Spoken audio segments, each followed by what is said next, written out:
This is the TXT and this is a RuuviTag.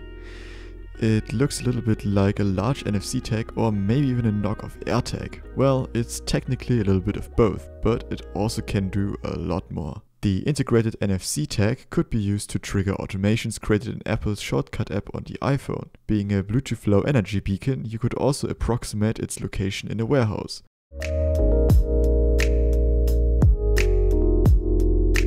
However, its bigger use case lies in the additional sensors that are on board. Those sensors can measure three things: temperature, humidity, and acceleration.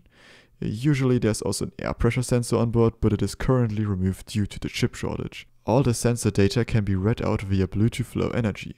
Unlike regular Bluetooth, it doesn't require a pairing process. The RuuviTag just sends out its signals into the air, and all Bluetooth Low Energy devices around it can simply read that data.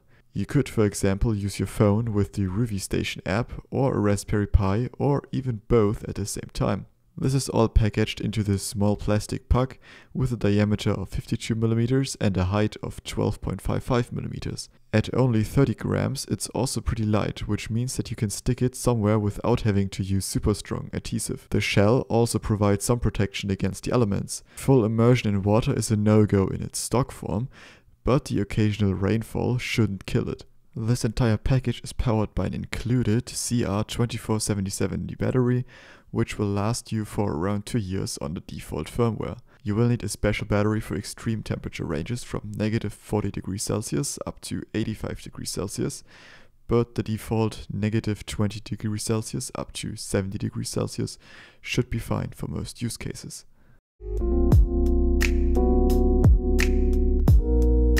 Well, all this sounds kinda interesting, but what exactly are the uses here? Personally, I'm just going to use them to monitor the temperature and humidity in my room. Unlike a regular thermometer, I can actually store historical data with these and a Raspberry Pi. I will actually release a video about how I set that use case up pretty soon, so make sure you're subscribed so you don't miss it. Well, this of course still is a fairly boring use case, but there are a lot more presented on the Ruuvi website, and here are 3 of my favorites. You could use them to automate your greenhouse. Alerts could be sent to your phone if some threshold values are reached, or a window or the heat could be toggled automatically.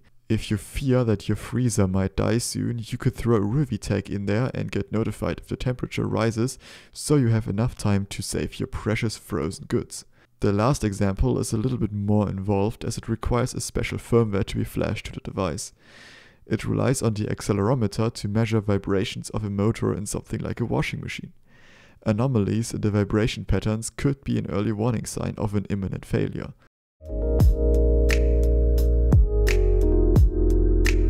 Maybe this all has already piqued your interest. However, there is one more thing: open source. I love open source as it allows everyone to take a look at how the software and devices they use every day are working.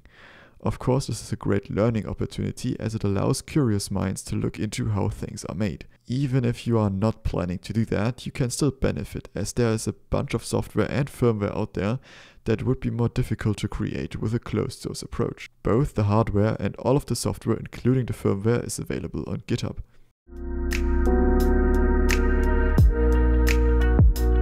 Ruuvi also offers an official app to read out multiple tags.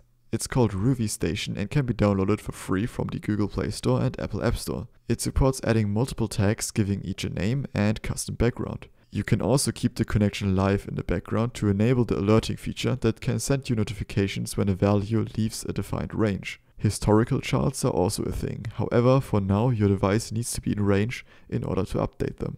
If you use multiple tags, then the app can also help you to not switch them up on accident, as it shows you the UUID and MAC address of your tag with the name you have given it. Even if you plan to read out the tags via another device, like a Raspberry Pi, I would still recommend to get the app, as it makes troubleshooting easier. It also allows you to install firmware updates.